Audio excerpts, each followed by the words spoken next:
ఆ కొలంలో స్నానం చేసి ప్రార్థన చేస్తే అది హైడ్రామా అంట. మరి ఇదేంటి? ఏమండి పవన్ కళ్యాణ్ గారు, ఇది హైడ్రామా కాదా? నేను మనవి చేస్తున్నానండి, నేనేం అనుకోవద్దు. మీకు ఆంజనేయ స్వామి భక్తులు మీరు అన్నారు. అక్కడెక్కడో మన కొండగుట్ట ఆంజనేయ స్వామి దేవాలయాన్ని కూడా వెళ్ళి పూజ చేశారు. మీరు భక్తులనే విషయంలో మాకు ఎలాంటి సందేహం లేదు. మీరు దైవభక్తులు, దానిలో మాకు ఎలాంటి సందేహం లేదు. సరే, మీరు ఆంజనేయ స్వామి భక్తులు అంటున్నారు. ఆంజనేయ స్వామి మీద ప్రమాణం చేసి జగన్మోహన్ రెడ్డి గారి హయాంలో తయారైన లడ్డూల్లో కొవ్వు నూనె కలిసిందని ప్రమాణం చేసి చెప్పండి.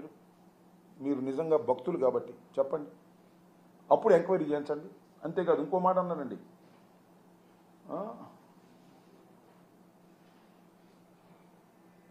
ఏదది అక్కడెక్కడ రామ మందిరానికి పంపించినటువంటి లడ్డూల్లో కూడా 1000 లడ్డూలు ఎన్నో పంపించారంటే దానిలో కూడా కలిసిందంట. నిర్ధారణ చేశాడు. అయోధ్య రామ మందిరానికి పంపించినటువంటి 1000 లడ్డూలో 1,00,000 లడ్డూలో నాకు తెలియదు, అది లెక్క చెప్పాడు ఆయన, ఎక్కడ ఉంది. దానిలో కూడా ఈ కొవ్వు కలిసింది అని చెప్పాడు. ఏంది ఇంత దుర్మార్గమా? నాకు అర్థం కాల. అక్కడేమో చాలా స్పష్టంగా చెప్తున్నారు, అయ్యా ఆ ఏఆర్ డైరీ ప్రైవేట్ లిమిటెడ్ నుంచి నెయ్యి వచ్చింది, ఆ నెయ్యిని టెస్ట్ చేశాము, అక్కడ నుంచి ఆ నెయ్యిని నేషనల్ డైరీ డెవలప్మెంట్ బోర్డు వారికి పంపించాము, వాళ్ళు కూడా రిపోర్ట్ ఇచ్చారు, దానిలో కల్తీ ఉందన్నారు, ఆ లారీని తిప్పి పంపించేసాం అన్నారు.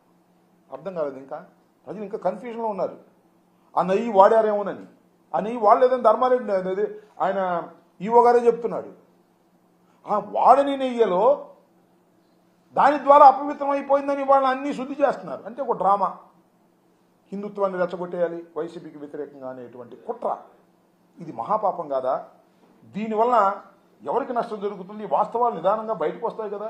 ఏదో స్వామి చెప్తారే, నిజం గడప దాటి బయటకు వచ్చేసరికి అబద్ధం అన్ని దేశాలు తిరిగి వచ్చేస్తుందంట. ఆ రకంగా ఉంది ఇప్పుడు. అక్కడేమో శాంతి హోమం చేస్తారు ఆయన, ఇక్కడేమో ఈయనేమో ప్రాయచిత్త దీక్ష చేస్తారు.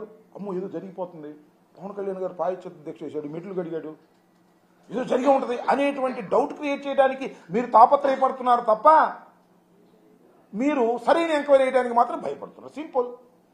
సరైన ఎంక్వైరీ చేయడానికి భయపడబట్టే కదా ఇవాళ మేము న్యాయస్థానాన్ని ఆశ్రయించవలసిన పరిస్థితి ఏర్పడింది. సుబ్రహ్మణ్య స్వామి, యు నో వెరీ వెల్, సుదీర్ఘకాలం రాజకీయాల్లో ఉన్నటువంటి వ్యక్తి, బీజేపీ నాయకుడు, కేంద్ర మంత్రిగా చేశాడు. ఆయన బేసికల్గా ఈజ్ అన్ అడ్వకేట్, సుప్రీం లో ఉన్నటువంటి అడ్వకేట్, మేధావి. ఆయన ఇవాళ కోర్టులో ఫైల్ చేశాడు, సుప్రీంకోర్టులో. ఏమిటి దుష్ప్రచారం ఏంటి, దీని మీద నిగ్గు తేల్చమని ఏమడిగాడు ఆయన? ఒక సుప్రీంకోర్టు జడ్జి పర్యవేక్షణలో ఒక సిట్టు వేసి విచారణ జరపమన్నాడు. ఎందుకు జరపరు మీరు చెప్పండి? ఓకే అని చెప్పండి చంద్రబాబు నాయుడు గారు, ఓకే అని చెప్పండి పవన్ కళ్యాణ్ గారు. ఎందుకు భయం మీకు అంటున్నా? సుప్రీంకోర్టు సిట్టింగ్ జడ్జి పర్యవేక్షణలో ఎంక్వైరీ జరిపి నిగ్గు తేలిస్తే ఏమిటి మీ భయం? దానికి ఎందుకు మీరు ఒప్పుకోవట్లేదు? డిఐజీ మీద ఎందుకు పెడుతున్నారు? ఐజీ మీద ఎందుకు పెడుతున్నారు?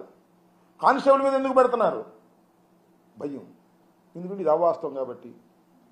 అవాస్తవం వస్తే తప్పచారం చేశామని ప్రజలకు అర్థమైపోద్ది కాబట్టి. ఒక పెద్ద ఆరోపణ చేశాం, నిరూపించలేం కాబట్టి. నిరూపించాలంటే ఒక ఐజీ స్థాయిలో వేసి వాటి చేత రాంచ్ చేసేసి ఇచ్చేద్దామని సింపుల్గా. ఏమిటి అన్యాయం అంటున్నా? నేను మనవి చేస్తున్నా, న్యాయస్థానాలు దీనిలో ఇంటర్ఫీర్ అవుతాయని నమ్ముతున్నా. భారతదేశ న్యాయస్థానాలు ఎక్కడో చోట ఇంటర్ఫీర్ అవ్వాలి, వాస్తవాలు బయటకు రావాలి, చంద్రబాబు సంగతి ఏంటో తేలాలి అని కూడా ఈ సందర్భంగా మనవి చేస్తున్నా. ఒక దుర్మార్గమైన ఆరోపణలు చేసి రాజకీయ లబ్ధి పొందాలనుకునే ఏ రాజకీయ నాయకుడికైనా ఇది గుణపాఠం కావాలి. దైవాన్ని అడ్డం పెట్టుకొని ఆరోపణలు చేయటం తప్పు అనేటువంటి భావన కలిగే విధంగా సంపూర్ణమైనటువంటి ఎంక్వైరీ జరగాలి, పెద్ద స్థాయిలో ఎంక్వైరీ జరగాలి, వాస్తవాలు నిగ్గు తేలాల్సిన అవసరం ఉంది అనేది కూడా నేను ఈ సందర్భంగా మనవి చేస్తున్నా. ఊరినే హంగామా చేసి పోవటం కాదు.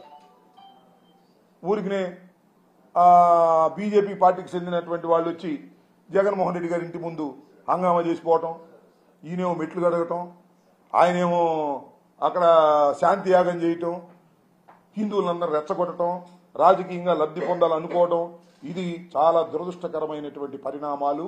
ఈ పరిణామాలు ప్రజాస్వామ్యానికి, అన్ని మతాలు సహజీవనం చేస్తున్న భారతదేశానికి చాలా ప్రమాదకరమైనటువంటి అంశాలు. హిందువులు ఉన్నారు, ముస్లిమ్స్ ఉన్నారు, క్రిస్టియన్స్ ఉన్నారు, పారసీకులు ఉన్నారు, బౌద్ధులు ఉన్నారు. ఎంతో చక్కగా సహజీవనం చేస్తున్నటువంటి వ్యక్తులు మనం. వీటన్నిటికీ అతీతంగా ఆలోచించవలసినటువంటి ప్రజాప్రతినిధులే ఒకరి మీద ఒకరు బురద జల్లుకునే కార్యక్రమానికి ఒడిగట్టినటువంటి పాపాత్ముడు నారా చంద్రబాబు నాయుడు గారు. వాస్తవాలు బయటకు రావాలి, నిగ్గు తేలాలి, సుప్రీంకోర్టు స్థాయిలో జరగాలి, జడ్జి స్థాయిలో జరగాలి. దీనిలో తప్పు చేసిన వారు శిక్ష పడే విధంగా చేయాలి తప్ప ఏ ఎస్ఐతోనో, డిఐజీతోనో, ఏ ఎస్పీతోనో నీ కింద పనిచేసే వ్యక్తులతో విచారణ జరిపి చేతులు కడుక్కోవాలనుకుంటే కుదరదు.